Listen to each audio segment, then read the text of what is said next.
നീ എൻ്റെ ചങ്കാടാ. ഇത് നമ്മൾ എത്ര പേരോട് പറഞ്ഞിട്ടുണ്ട് ഇല്ലേ? നമ്മൾ സ്നേഹിക്കുന്നവരോട് ഒക്കെ നമ്മൾ പറയുന്ന ഒരു വാക്കാണ് നീ എൻ്റെ ചങ്കാടാൻ, അല്ലേ? ചങ്ക് എന്ന് പറയുന്നത് എന്താണ്? ഒരു മനുഷ്യ ശരീരത്തിലെ ഏറ്റവും പ്രധാനപ്പെട്ട അവയവമാണ് ചങ്ക്. ചങ്ക് ഹൃദയമാണ്, അല്ലേ? ഈ ഹൃദയത്തിന് 4 അറകളുണ്ട്, ഇല്ലേ? ഈ ഹൃദയത്തിന് പ്രധാനമായും 4 അറകളുണ്ട്. ഈ 4 അറകൾക്കുള്ളിൽ ഞാൻ ആർക്കൊക്കെയാണ് സ്ഥാനം കൊടുത്തിരിക്കുന്നത്? എൻ്റെ മാതാപിതാക്കൾക്കാണോ? ദൈവത്തിനാണോ? സ്നേഹിതനാണോ? എൻ്റെ ഗുരുഭൂതർക്കാണോ? എന്നെ സ്നേഹിക്കുന്നവർക്കാണോ? ഞാൻ ആർക്കൊക്കെയാണ് ഈ 4 അറകളിൽ സ്ഥാനം കൊടുത്തിരിക്കുന്നത്? അപ്പോൾ നമ്മൾ ഓർത്തെടുക്കണം, ഒരുപാട് വ്യക്തിത്വങ്ങളെ നമ്മൾ സമൂഹത്തിൽ കണ്ടെത്തുന്നുണ്ട്.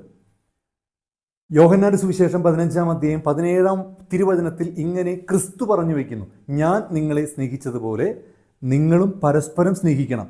തൻ്റെ ചങ്ക് മറ്റുള്ളവർക്ക് പറിച്ചു കൊടുത്താണ് ക്രിസ്തു മനുഷ്യനെ സ്നേഹിച്ചത്.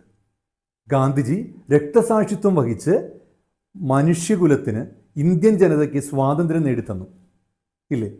APJ അബ്ദുൽ കലാം ജോലി ലക്ഷങ്ങൾ വാഗ്ദാനം ചെയ്തിട്ടും ആ വ്യക്തി അതൊക്കെ തള്ളിക്കളഞ്ഞ് സ്വന്തം രാജ്യത്തെ സേവിക്കാൻ രാജ്യത്തിലേക്ക് തിരിച്ചു വന്നു.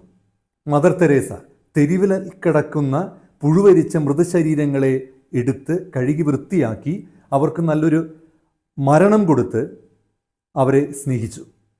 ഇങ്ങനെ മനുഷ്യരെ സ്നേഹിച്ച വ്യക്തികളെ നമ്മൾ കണ്ടെത്തുന്നുണ്ട്. അപ്പം മനുഷ്യ സ്നേഹികളുണ്ട്, മൃഗസ്നേഹികളുണ്ട്, പ്രകൃതി സ്നേഹികളുണ്ട്, രാജ്യസ്നേഹികളൊക്കെയുണ്ട്. അപ്പോൾ നമ്മൾ ആരെയാണ് സ്നേഹിക്കുന്നത്? ചങ്കിലൂടെ ഒഴുകുന്നത് മുഴുവനും രക്തമാണ്, അല്ലേ? ചങ്ക് നിറയെ രക്തം ഇങ്ങനെ പ്രവഹിക്കുകയാണ്. രക്തക്കുഴലുകളാണ് ഈ ഹൃദയത്തിൽ മുഴുവനും. ഇത് നന്നായി ഒഴുകിയെങ്കിലേ ശരീരത്തിലെ മറ്റു ഭാഗങ്ങളിലേക്കും ഇത് എത്തുകയുള്ളൂ.